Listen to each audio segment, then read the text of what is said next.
Good evening, all. You know, President Abraham Lincoln once said, "I'm an optimist because I don't see any other way." If you ever come to my office, you'll see the portraits of Lincoln and Reagan. And I firmly believe if Reagan gave us advice, he would say, if you believe your principles bring people greater freedom, you should be happy about it. I've always been excited that I've been a happy conservative. But I've always believed that I've been so fortunate to be an American. My journey to this office was something people wouldn't understand. I grew up in a town of Bakersfield, California, the son of a firefighter, the grandson of immigrants. Parents worked hard, the youngest in my family. Didn't have great wealth. When I got out of high school, I didn't have great grades. Couldn't get a scholarship. Went to community college. Flipped cars to try to pay my way through it. Went to visit some buddies away in college for a weekend. Stopped at the grocery store to cash a check, and I won the lottery. One of the first in California. It was before Biden economics. It was only 5,000, but it went much further back then. Took my folks to dinner. Put the majority of the rest of the money into the stock market and did pretty well. The next semester, I took a break from school. I went to buy a franchise, but no one said they would sell me one because I was only 20 years old. But I learned then never to give up.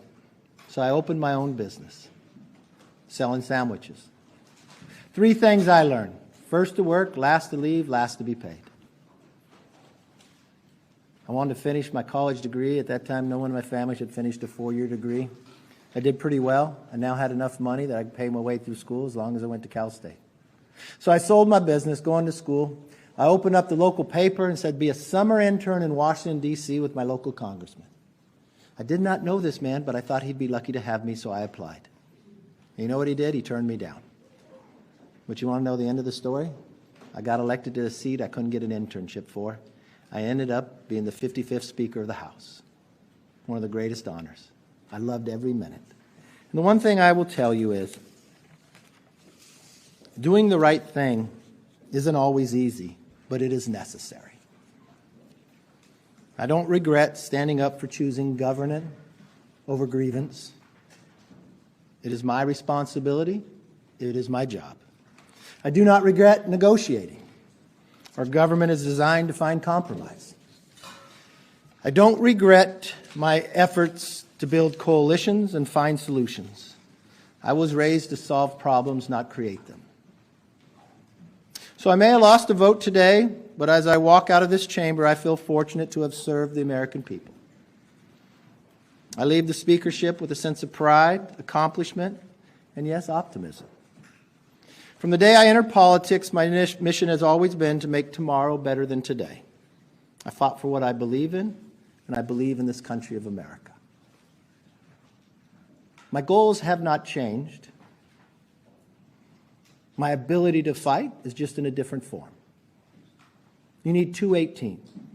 Unfortunately, 4% of our conference can join all the Democrats and dictate who can be the Republican Speaker in this House. I don't think that rule is good for the institution, but apparently I'm the only one. I believe I can continue to fight, maybe in a different manner. I will not run for Speaker again. I'll have the conference pick somebody else. I hope you realize that every day I did the job, regardless whether you underestimated me or not, I wanted to do it with a smile. I grew to enjoy you, even on your toughest days and your questions. I could always tell what day it was based upon your question. Monday, you would ask if I could pass the bill. Tuesday was whether the rule would pass. Wednesday was the greatest challenge ever to my speakership. And Thursday, when we passed the bill, you didn't think it was a very big deal. And it all started again on Friday.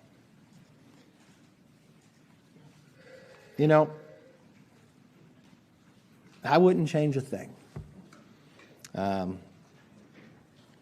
do believe, I got a new portrait in there too of Teddy Roosevelt. You all know the man in the arena, one of my favorite parts of it, who errs, who comes up short again and again, but there is no effort without error and shortcoming. who spends himself in a worthy cause, who knows the triumph of high achievement, and if he fails, at least he fails while daring greatly. I always like to take a risk. Saturday, I took a risk for the American public. Regardless what anybody says, no one knew whether that would pass. The Democrats didn't want that bill. Yes, they pull a fire alarm. Yes, they do their conga line. Yes, they wanted to delay. But it was all for the American people. I could not look the troops in the eye and say I would not pay them. For those who spoke on the floor, I thank them for their positive talks. I don't know what those who voted against and said there was some deal, they were never a part of any deal. For those who said about what we accomplished, I'm proud of what we accomplished. From the Parents' Bill of Rights to our energy bill. But if they want to hold me liable because the Senate didn't take it up or the President didn't take it up, that's politics, for what I know. But the one thing I do know, this country is too great for small visions of those 8. To any child that are listening and who are coming to visit the Capitol, this is a place I want you to visit. I liked opening the Capitol back up again. I liked taking away the metal detectors. I liked committees being able to work. I liked people being able to visit. I hope you liked being able to be back in. I think it was important that members actually show up to work as well. You know, to paraphrase Lou Gehrig, he said, I might have been given a bad break, but I truly still consider myself to be the luckiest man on the face of the earth. There's no other country that you could rise to be the 55th Speaker, not get an internship, and be able to fight for the American public. So it was my greatest honor to be able to do it. I love my conference well. I love to be able to I've been a part of the leadership team for quite some time. We won 2 majorities. As leader, I'm proud of the fact we only gained races, only gained seats. I'm proud of the fact as a Republican leader, we elected more women. We elected more minorities. We expanded the base. I'm proud of the fact that for the 5 years I was leader, 2 election cycles, we gained 5 more seats in California, 5 more in New York. We won in places no one thought we could win. The same thing, you would underestimate me. You always said we'd lose each time around. We kept gaining. I intend to make sure that we gain and keep the majority in the next cycle as well. With that, I look forward to your positive questions. Yes. Oh, I'll look at that. You still obviously command a lot of loyalty within the conference. We've heard you say approximately 10,000 times that you never give up. So I'm wondering, why not? Why did you make the decision not to put your name forward again and try to grind it out like you did when you won the job in the first place? You know, you need 218 for the rule, 218 to move forward. And I'll never give up on the American people. That doesn't mean I have to be Speaker to do what I have to do for the American people. There's a lot of things I could do for the American people. But you know what's interesting? Everybody's sitting there. In today's world, if you're sitting in Congress and you took a gamble to make sure government was still open, and 8 people can throw you out as Speaker, and the Democrats who said they wanted to keep government open, I think you've got a real divide. I think you've got a real institutional problem. Interesting, it was in this room after we had won the majority, I hadn't become Speaker last, and Nancy Pelosi came to me. She was Speaker at the time on the way out. And I told her I was having issues with getting enough votes. And she said, what's the problem? I said, they want this one person can rule you out. She was the only Speaker to have changed that rule. I had the power to call the vote on her, but I never would. I lost some votes because of it. And she said, just give it to him. I'll always back you up. I made the same offer to Boehner and same thing to Paul, because I believe in the institution. I think today was a political decision by the Democrats. And I think the things they have done in the past hurt the institution. When they just started removing people from committee. And they just started doing the other things. And my fear is the institution fell today. Because You can't do the job if 8 people, you have 94% of, or 96% of your entire conference, but 8 people can partner with the whole other side. How do you govern? And for them to make a motion on me because I made a decision for the country that they agreed with, but they choose to do the other, that becomes a problem. Yes, sir. So, one, are you planning on endorsing a successor to you? And then I might. Huh? I might. You might. Yeah. Who would that be? I don't know who's running yet. Okay. I'll talk to people. And when you look back, is there anything you could have done differently to with those 8 members? Yeah, a lot of them I helped get elected, so I probably should have picked somebody else. What about Democrats? What if the 200 don't give up on you? I see Jim Banks here. There's others that really, really support you. You know, we Nominated again. If you keep getting nominated, will you say you know, I love these 200. They've gone through so much. They're down in the conference. They want me to. They'll say they're going to keep voting for me. I think you should put the country first. You know, this job was never about me. I hope you felt that I always felt, what can we do best to move forward? I mean, I treated Hakeem the way I wanted to be treated. I'd tell him things we were doing throughout, so he never was questioned. I wanted to bring the body back differently. We created a select committee on China. I changed the Intel committee. They just came back from MIT where they all had bipartisan briefing on AI and quantum. Started doing briefings with AI the whole conference of Republicans and Democrats alike. We're far from solving that problem, but I'm proud of what we were able to do there. So we'll continue. Yes, sir. When did you make this decision? Did you know the motion eventually succeeded that you would not run again, or was this right afterwards? You know, not all those 8, but these are the same people that never voted for me. They thought it was big. They went to present after we went through 15 rounds. Why do I do something for myself that can hurt the country? Why create? I'm not quite sure those individuals are looking to be productive. It concerns me as a Republican based upon watching what they do. I want to be a Republican and a conservative that governs. And we're going to have to find our way to do that. The challenge is we had so many opportunities. These are the same people that sat on the floor and criticized me that we didn't get all 12 spending bills done, but we first had to do a debt ceiling that they didn't support. They held up every appropriation bill in the summer because they wouldn't let it come through. After the debt ceiling, they stopped us from doing anything on the floor.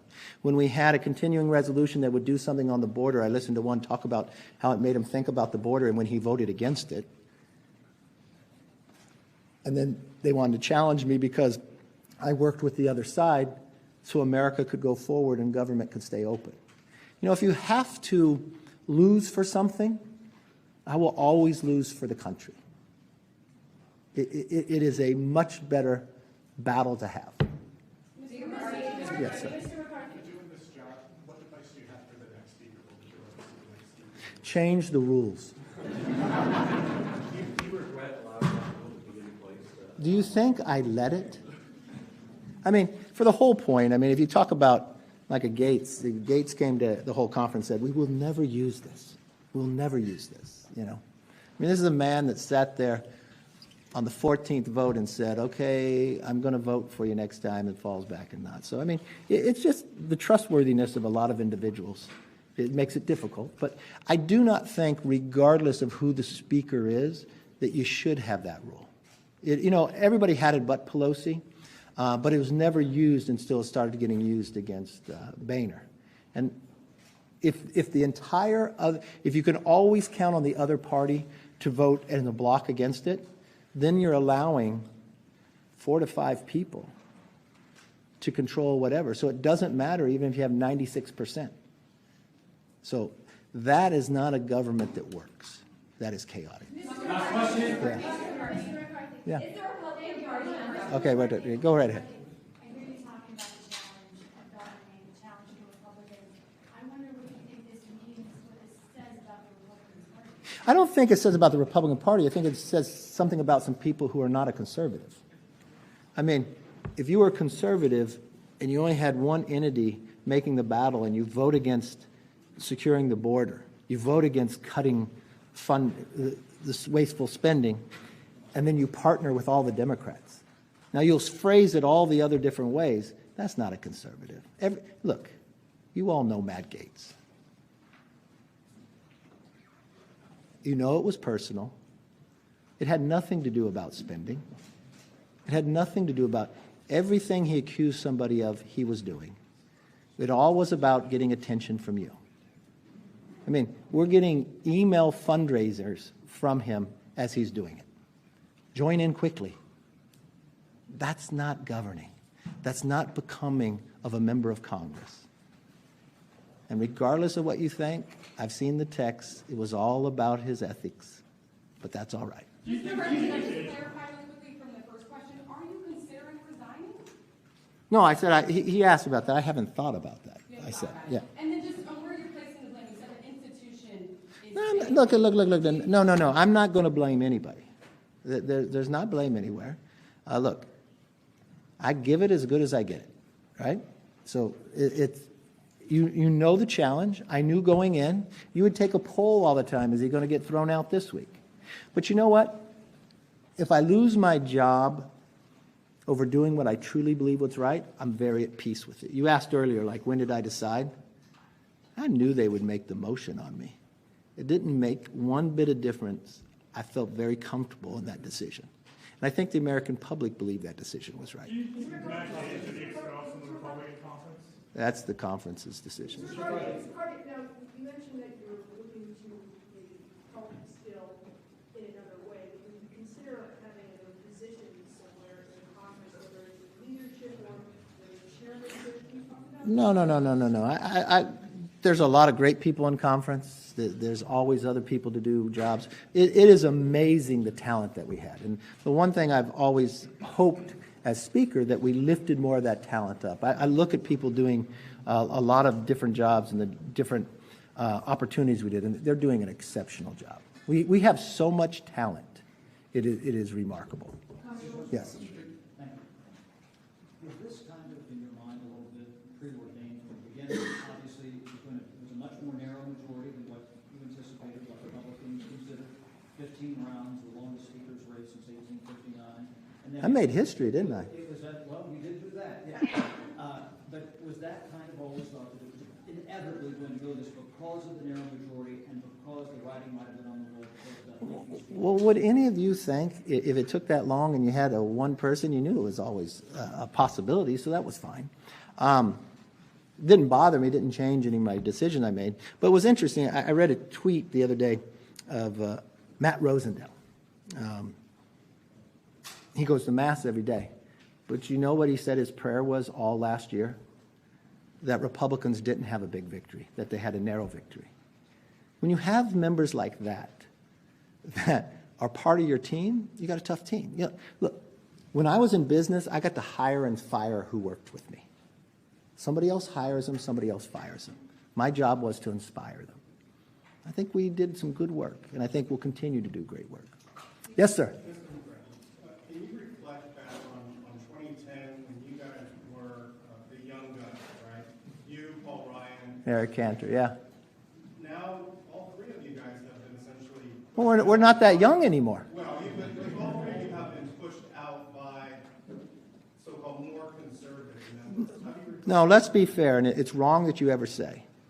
They are not conservatives. They voted against, one, the greatest cut in history that Congress has ever voted for, $2 trillion. They voted against work requirements. They voted against NEPA reform. They voted against border security. They voted against... They don't get to say they're conservative because they're angry and they're chaotic. That's not the party I belong to.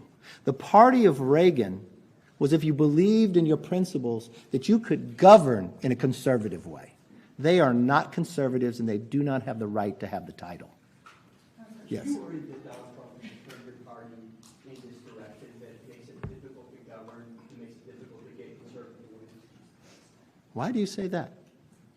Because your question doesn't hold true to history. When Donald Trump was president, we did tax reform. You can look at all of our different successes. So, I mean, you may dislike the policy, but we've been very successful. You watched the Abraham Accords. I mean, you can go victory after victory. The price of gas, we were energy independent at the time. We had more businesses growing at the time. We didn't have to evacuate our embassies. You know, it's easy on its merit to see the difference of what Biden has destroyed America to what the policies we were able to create. Yes, sir. Can I ask you, what better conversation did you and Jeffries? What did he ask from you? What were you asking from him? No, we didn't ask for anything. You didn't ask for anything at all? You didn't ask any impeachment inquiry or anything like that? No. And, you know, I have a lot of respect for Hakeem. He wants to win the majority. I heard what they said in conference, you know. Why would they vote for me if I've won every time as leader? I raised 70% of all the money. It's an opportunity for them. The real question to the 8, why would you enable and allow the Democrats to do it? That's the question, yes. Do you regret making concessions to those holdouts? What concessions did I make? You could have leaned towards Democrats to give them possibly To what? one or two secure speakership in the first. Look, I'm not going to, no. I'm a Republican. I win by Republicans and I lose by Republicans. It's not that way. And so, did I work with, I believe you should work across the aisle. I worked across the aisle at times. Do I want to make the bill the most conservative possible? Yes, that's the goal. It's difficult when you can't get 218 for the conservative bill. And then they want to challenge you when you went and solved and kept the government open. Yes, sir. The last few months, you've been a firewall against the debt ceiling crisis, government shutting down.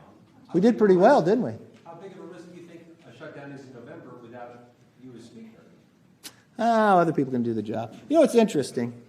I've never received so many texts from so many senators about how big a play we just did the other day, or how many congratulations about the debt ceiling and the other. I mean, if I would go back to the days before the debt ceiling, none of you even thought I'd get a meeting with the president. All of you'd ask me, is it going to fall off the cliff? End of the day, we worked an agreement out. Some of those people got mad about it, but 2/3, the highest number of Republicans ever voted for a debt ceiling when you had it. And you only negotiated based upon the deal we went. That was the moment they wanted to go after, and that's what they continued to follow through. You mentioned that Yeah. you don't mind negotiating, you think that's part of the job. So You should. Look, government's designed that you have to have compromise. No, you can't get everything that you want. You know, you got a House, you got a Senate, but you had more to the question. Well, my point was, my question was just going to be that some of the criticism leveled at you today by both Democrats and by Republicans is that perhaps you've been too transactional. In which way? Part about keeping your word. In which word did I not keep? Name one thing I did not keep. Gates says that there's several things you didn't keep From from January. oh, no, tell me. What did Gates say? What did I not keep in Gates' mind? Because Gates had never been a part of a discussion. Just because Gates said something, don't believe it's true. I haven't heard him say one true thing yet. Democrats say you reneged On what? the ceiling bill, On what? on the debt ceiling. That is not true. So no. If you're going to ask the question, you're going to say it. Tell me how I did something different on the debt ceiling bill. Any of you. Tell me what I did different on the debt ceiling, that I didn't keep my word. You said it was a floor, you said it was a ceiling. Is it not a ceiling? Okay, this is the Okay, no. When you agree to spending levels, that's the maximum amount you can spend. This is what is wrong with Washington. Because it's the height that you can spend, you can also spend less. We're a different body. So does any of you believe then the Senate broke their word on the debt ceiling? Because they spent more than the limit. But somehow I'm wrong because I want to save the taxpayers more money? We're our own body. I have 2 children. If I give them each $100 for dinner and one spends 100 and one spends 80, am I going to yell at the one who spent 80 and said, oh my God, you got to spend it all? It's not our money. And why am I getting criticized because I'm fighting for the American people that we can eliminate waste? And you know what? We're our own body. So if we can pass the bills, and the Senate can pass the bills, but they pass them higher, but they haven't passed anything, somehow I'm wrong? I kept my word. I did not spend over the limit. They broke their word.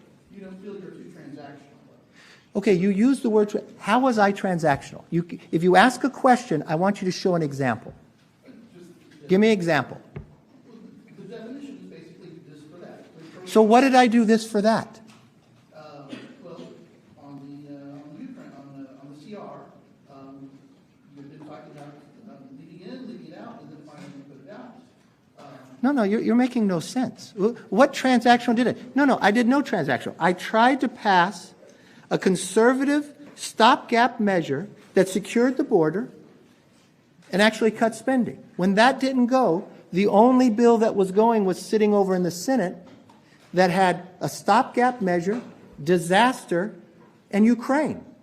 I made a decision as Speaker to keep the government open, and I put something on the floor. And let me get this straight to all of you, because someone said I did wrong. 72-hour rule, I'm the only one who's lived by it. We're the ones who created it. We never broke the 72-hour rule. The bill I put on the floor was a suspension, which takes a 2/3 vote. And you know what? You can put a suspension on a rule, and you can waive it based upon the leadership. That's exactly what I followed. So my question to you is, when somebody says something, don't take it that it's gospel. Why don't you ask them to point? When Gates said I didn't follow, said, show me one place. You saw Massey, Thomas Massey, who is the hardest line person, say we followed all the rules all the time. That he was in the room when the agreement was made, and then we surpassed what we said we would do. So if you ask me a question, I'm going to answer back, because when it's not true, it's not fair. How important is it that the Speaker of the House be a member of the institution? Some members are floating in former President Trump. They always float some other name. Yes, you had. Okay. First of all, you got to be in the institution to understand how it works. And look, it's legal to have somebody else. I just do not think that would ever be good. Do I regret? You start with this question. I don't think you've ever been positive on yet, but come on. I have high hope. This is going to be exciting. That's a good thing. I actually don't think you're out yet. But do you regret not reaching out personally to people like Nancy Mace, Tim Burchett, who sat down on the House steps today and told us orders that you said something condescending to him? Okay, let's get through this. I personally like Tim Burchett, and I called Tim Burchett because I read his quote. And Tim Burchett's a friend of mine, which I'm kind of shocked by this. And Tim Burchett, in his quote, said, he's leaning towards no, he's on CNN, but I'm going to pray about it. So I pick up the phone and call him, because I didn't think he was already there. I said, Tim, I read your quote. You said you're going to pray about it. I wanted to talk to you about it. And somehow he construes that, I'm a Christian. I'm not going to offend somebody. I simply read his quote back. I thought there was still an opening, and I wanted to talk to him about it. He never mentioned anything when we were communicating like that. And he said, Nancy Mace is a whole nother story. Okay. Let's just be honest here. This is the one that I just got a text from a primary opponent saying, "Why'd you spend $3 million?" But I called Nancy Mace's chief of staff yesterday, and because I called the chief of staff.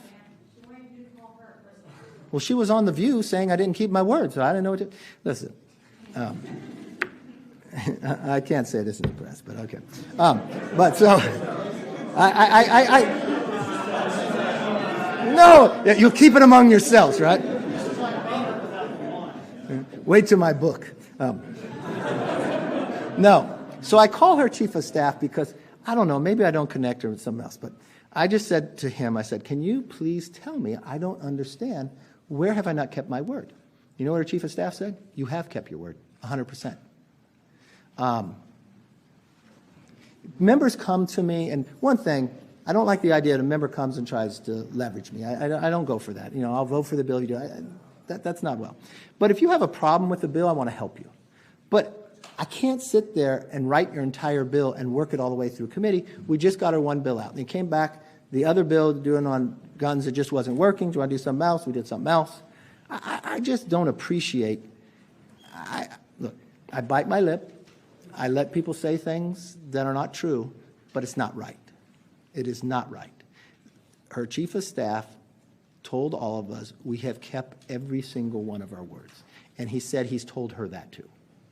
Now, if somehow he gets fired, I'll still get him a job. Last question. Yeah. Well, I'm being too honest now? Your argument on the health of the institution might have resonated with more Democrats, if not for your response to January 6th. Do you regret it? Oh, my God. No, but do I regret the Democrats playing games with January 6th? Yes. They played so many politics. What they did to this institution and what they did to this building was so wrong. The idea that they put magnetometers there, the idea that they would go to any Republican member that they had been co-sponsors of bills and they no longer could be a co-sponsor, that they would fine members $5,000 if the magnetometers went on, but when Nancy went around it or Clyburn was supposed to get a fine, it all got waived. The idea that bills didn't have to go through committee. The idea is they created a select committee on January 6th and they wouldn't let the minority appoint who to do it. Look, I'm trying to change all that and bring the body back to they can work together. But I think they did a lot of damage to us. Yes, sir. I was trying to pass the immigration bills one by one. What are your expectations for that process now that you're not? Well, that's always been my goal. I just talked to Mitch yesterday, and I had to call in to Schumer, and I talked to Hakeem last night. What I was going to do is, because we had taken 5 up, we passed 4 of them. I was going to start individually pre-conferencing so we can get this work done. I'm concerned with the timeline now. Look, I truly believe at the end of the day we can get this all worked out. I do believe at the end of the day we could find common ground and do something about the border. I don't know if this has caused problems. Look, I was doing Squawk today and they had the other TV on, MSNBC. The first time I saw MSNBC running a whole story about the border with people just walking across. Pritzker sent a letter yesterday about the immigration. Massachusetts governor, state of emergency. Connecticut. Everybody is becoming the number one. They cannot ignore it. And I had told my members all before, I heard Gates say something on the floor that, oh my God, Kevin asked for a stopgap measure when we came back. The whole plan was because those 8 and a few more had held up passing any of these appropriate bills all summer, I was going to do just what we did Saturday, a stopgap measure with disaster. I'd gone out to Hawaii. We looked what happened in Florida. Those people shouldn't be held back. And we could finish doing it all individually, but somehow they think that's a dirty word. Yes. Have you spoken with your family since this all went down this afternoon? Oh, yeah, we Jacksonville. Oh, my poor mom. Have you guys met my mom yet? My mom's fabulous. My mom's this Italian lady. And she calls me the other day. She said, she gets worried. She reads what you guys write. And she says, I'm so nervous. I said, why, Mom? It's all right. She said, last night, she went in the house and she left her car running in the garage all night long, right? And my mom only fills her car up once a week at Costco on Wednesdays, then calls me because the price, she still lives in California, the price of gas is so high. She asked me what I'm going to do about it. But look, I think this job is always harder on your loved ones than you yourself.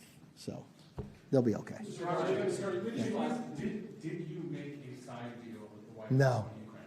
No. Look, unequivocally no. Well, if you want to categorize this, let me see, because people think some big side deal. I did tell when we were doing the stopgap measure, there was a concern in there. Does it have transferability on money? I believed, and my staff believed it did. But what I did say to the White House, if it does not, if you think some way it doesn't do it the way you would, I will fix that. I did say that, and I did say I do it. Look, I support arming Ukraine. That doesn't mean sending them cash, but arming Ukraine. But I have been on the White House even before they sent this supplemental. I said, you guys are doing it all wrong by just sending us a supplemental. And I think the president is failing here because he's not telling the American public what is the mission. Now, we have a lot of members who are Navy SEALs who've been in theater and F-18 pilots, and they're frustrated. They want to support, but they don't want to support an ever-ending war. They want to see what's going on here. And I've really been on the White House. You've got to come down and talk to them about it, but you should listen to them in the prospects. I'm really concerned, though, long-term. What's happening around looks a lot like the 1930s. A lot of actions that Putin takes is very similar to Hitler. If you are history buffs, you'll know Hitler served in the World War I army, right? He hated that his country collapsed, and they signed the Treaty of Versailles. And what did he do? He ran and created a new party and ran in democracy again and again and again until he won. And when he won, what did he do? He took the freedoms away. And then he rebuilt his military, and even though it went against the Treaty of Versailles, the world powers said nothing. And then what did he do? He took part of Czechoslovakia. He took Austria. And then he told the entire world he was going to take the rest of it on a given day. So now the world power could not sit back, so in come Neville Chamberlain. But what had happened? Well, Hitler loved it because he was equal now to the world power, but he saw weakness. Neville Chamberlain made him sign a piece of paper and told us peace for our time. And then he invaded Poland the next year, and World War II began. If you study Putin, Putin didn't serve in the Soviet Union army, but he served in the KGB. He hated that his country collapsed to the West. He hated it so much when Gorbachev died, he still didn't attend the funeral. What did he do? He rebuilt his military. But he learned something. A military makes you strong, but dependency makes you weak. He rebuilt it by selling his natural gas to Europe. But when his pipeline that went through Ukraine, when they changed power, he didn't want to pay. So he proposed a new pipeline, Nord Stream 2. Everybody loved it. America at least sanctioned it. Merkel said, great. But what did he do when he rebuilt his military? Invaded Georgia, took part of the Donbass, took Crimea. And the world powers really didn't say much. But then when he parked 100,000 troops on the border of Ukraine, and after he watched Afghanistan collapse, that's going to give us challenges for the next 2 decades. He got his meeting with the world power. So in comes Biden. And what does Biden do? He lifts the sanctions off Nord Stream 2, but asks nothing for it. Putin misreads that and invades Ukraine, thinking it would collapse in 2 weeks based upon Afghanistan. But now we have something even worse that's happened in the 1930s. Before Hitler moved, he created an axis of power, right? With Italy and Japan, all countries who wanted to expand their sphere of influence. Before Putin invaded Afghanistan, what did he do? Create an axis of power with China, North Korea, and Iran, all countries who want to expand their sphere of influence. So what we do here is very important. We can't sit there and just collapse it, because it'll look from Afghanistan. We can't just throw money at it. If we provide the weapons to be successful, but why it's so much personal to me, in 2014 or 2015, when Putin invaded the first time, I went to Ukraine. And then I came back. And I took a bipartisan group, and we went to the White House. And we sat in the Situation Room with then the vice president who was in charge of Ukraine, Joe Biden. And we advocated, let's sell them javelins so they can stop tanks. So they wouldn't invade. He said no. And he said Europeans wouldn't want it. I said, well, why don't we sell them to them now and keep them in Poland then? Didn't think that was right. And I fear of making the same mistake twice and sending the wrong messages. But the thing I would tell everybody is, more Americans are dying on the southern border than are dying in Ukraine. Each and every day, a plane of Americans crash from fentanyl. And I don't understand how the White House continues to ignore it. My whole plan, and I've been up front from the very beginning, what I would say, if you want anything on Ukraine, we got to do something with the border. Mr. McCarthy, you mentioned earlier you regret helping get something done. I was joking. They're all right. Considering supporting primary challenges to any of these 8 Republicans? Well, you know, one of the things, when I was running for Speaker, that said I couldn't get involved in primaries. But I told the conference, I'm a free agent now, aren't I? I think I'm pretty good at electing people. Mr. McCarthy, was the last time you spoke to President Biden, and do you expect to now? You know, I was thinking about that. It's been a long, long time.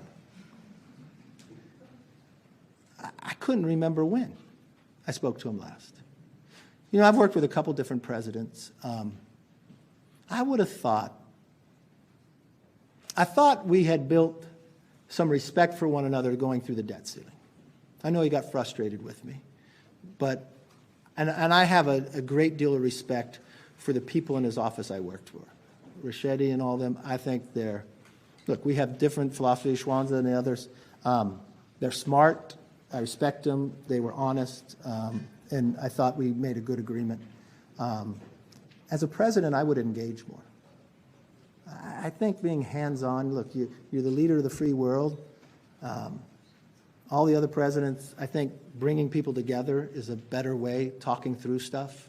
When you're in those rooms, you can talk about all sorts of things. Do you think opening the impeachment inquiry into him and the behavior of his son might have contributed to that? To what part? Part about you guys not communicating very much? No, let's talk about that. You guys play what? And remember what impeachment inquiry is. It is simply the ability to give the House, Republicans and Democrats, the power when you request for information. So if you were lawmakers, and I hold you in high esteem because you are investigative reporters in America, you're supposed to cover this stuff. When I came into power, I didn't know any of this. I did not know when he was vice president that his family created 20 shell companies. I had no idea about that. Not saying that's wrong. I did not know they got 16 of the 17 payments from Romania while he was vice president, and he was supposed to be in charge of Romania. I didn't know that. I had no idea when a whistleblower came to us and said that the FBI has an informant they still pay who claims that the president was bribed by $5 million. And what's interesting, we had to fight to get that document. And when we got that document, it said it would be hard to find because he has a lot of shell companies. Then I had no idea that IRS agents would come to us. How would I know? They'd come to us and say, look, we've worked for 16 years. We don't have any political basis on the other side, but we're concerned with what's happened here. That DOJ allowed the statute of limitations to run out. That they weren't allowed to interview Hunter because when they went and told the FBI, they told them. And then they even told the inaugural committee, I didn't know how that play in, that the DOJ would call Hunter Biden's attorneys and tell them that they didn't even know about a storage unit with all the papers before they could go there. The president told us he never had a meeting. He never talked to his son. Look, when he said he never talked to his son, I didn't believe that. And I don't think it's wrong if you talk to your son. I want you to talk to your kids about anything, right? It doesn't mean you're influencing something. But he literally, I had no idea that the partner to Hunter Biden that also served on the Ukrainian Energy Board said they would literally call into meetings. And then he said that they were getting a lot of pressure, Burisma, to do something about the Ukraine prosecutor. And I did know the president tell the entire country that he withheld $1 billion of American taxpayer money to get rid of the prosecutor. And then we found out that the president not only called into meetings, that he went to Cafe Milano. He went to Cafe Milano more times and met with the foreign business partners of Hunter Biden than he has gone to the border in 50 years. But with each meeting that you went to Cafe Milano, and I've never had this happen. I've been to Cafe Milano, but I've never gotten a new Porsche the next day, and I never got $3 million wired to me from a Russian oligarch. So if you knew all of that, would you at least say, I think there's more things. We've never asked for the tax or the bank statements of the president, of Hunter, or anybody else. And these 20 shell companies had credit cards that were being paid. Now, this laptop that was supposed to be Russian that we now found out was Hunter, in there, he did say his father would take the money from him. He did make, and we did find out that the president, I didn't know this when I became Speaker, used another name while he was vice president for emails. And in one of the emails, it said that it only went to him and his son, Hunter, and it was about a phone call he was going to have with the president of Ukraine. Now, if you knew all of that, would you say, oh, I don't have any more questions. Or would you at least, as a lawmaker, and you have a role here, wouldn't you at least say, okay, well, we're going to have to go get some more documents. And if you're going to get more documents, I just want to make sure if they're going to fight it and string everything out, that we can get it. That's all impeachment inquiry. Now, if that made the president upset, maybe he shouldn't have lied to us from the beginning. Yes? Thank you, sir. Former President Trump was very active in supporting you when you won the gavel calling members. Mr. Gates, I know you said Mr. Gates is not telling the truth on several things. You claimed today that the president was supportive of what he was doing to remove you. What was your experience talking with I doubt if that's true. Yes, ma'am. You spoke about your fundraising prowess and the impact you had in flipping the majority this year, last year. Are you nervous that because of events today and general infighting in the conference, that the conference is at risk of losing? Look, I didn't say that. I was just told that by Democrats in their conference. That's what helped them make their decision, that a lot of their frontline, I think their quote was, why would we help the person that becomes our executioner? So, I mean, Do you think that today's events will hurt the conference's chances of expanding the majority in 2024? no, I'm sure Matt Gaetz will give the NRCSC a lot of money. He raised a lot online. You mentioned that Gates' kind of grudge against you is personal. Why do you think he has this grudge? Why does he not like you? I'm not quite sure. I don't need to find out either. Look, judge me by my enemies. Have you spoken to the former president at any point today? No. So much of this area of strategy for Republicans to less pass bills this year has been find consensus, the most conservative option, try and pass that, and then see if we can negotiate. Do you think that was the right tactic? Should Congress do that going forward, or would it be Well, let me ask you this. negotiate with Democrats earlier? Let me ask you this. Would we ever gotten the debt ceiling? Schumer said never talk to us. Schumer went on a Sunday show, watch, Kevin's going to break. The president said he would never talk to me, that we just had to raise it. Had we not passed the bill, we never got it. So yes, I think it worked well. All right, yes. What kind of role do you see yourself and want to see yourself playing in the party moving forward? Is that campaigning or is there any other type of role you want? Well, no, I'll continue to help all the way possible. Look, I've been very fortunate. When I came to Congress in my second term, I got to be Chief Deputy Whip.